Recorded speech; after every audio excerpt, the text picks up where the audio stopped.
చూడమ్మా 7th class పిల్లలు. The cost price of a chair ₹480 if he sold at a profit of 10%. What would be selling price of a it? Chair ధర ఎంతమ్మా 480, 480, profit ఎంత 10%. Selling price మనం కనుక్కోవాలి కదా. Method 1 మనం చెప్పేసుకున్నాం. Method 2 చూడండి. Cost price 100% is equal 480 rupees. Selling it 10% gain. Implies selling price 100% plus 10% is equal to question mark వేయండి. Implies 100% is equal to rupees 480. 110% is equal to question mark వేయండి. 110 ఎలా వచ్చింది?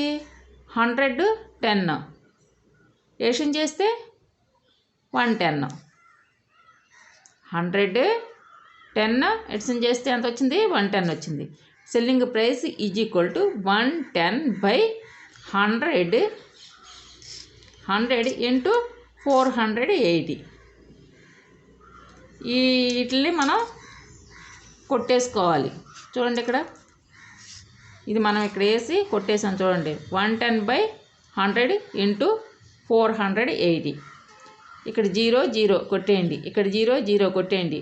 111 sir 11, 111 sir 11 కదమ్మా. అప్పుడు మనం ఈ రెండింటిని మల్టిప్లికేషన్ చేస్తే మనకి ఇంత వస్తుంది. మల్టిప్లికేషన్ ఎలా చేయాలి?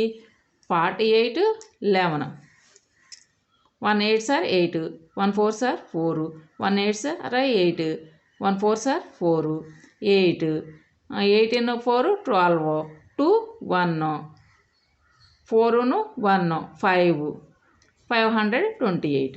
సెల్లింగ్ ప్రైస్ ఎంతమ్మా? 528.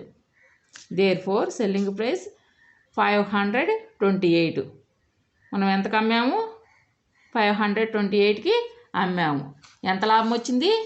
10% లాభం వచ్చింది. అంటే 48 రూపీస్ మనకు లాభం వచ్చింది. అర్థమైందమ్మా?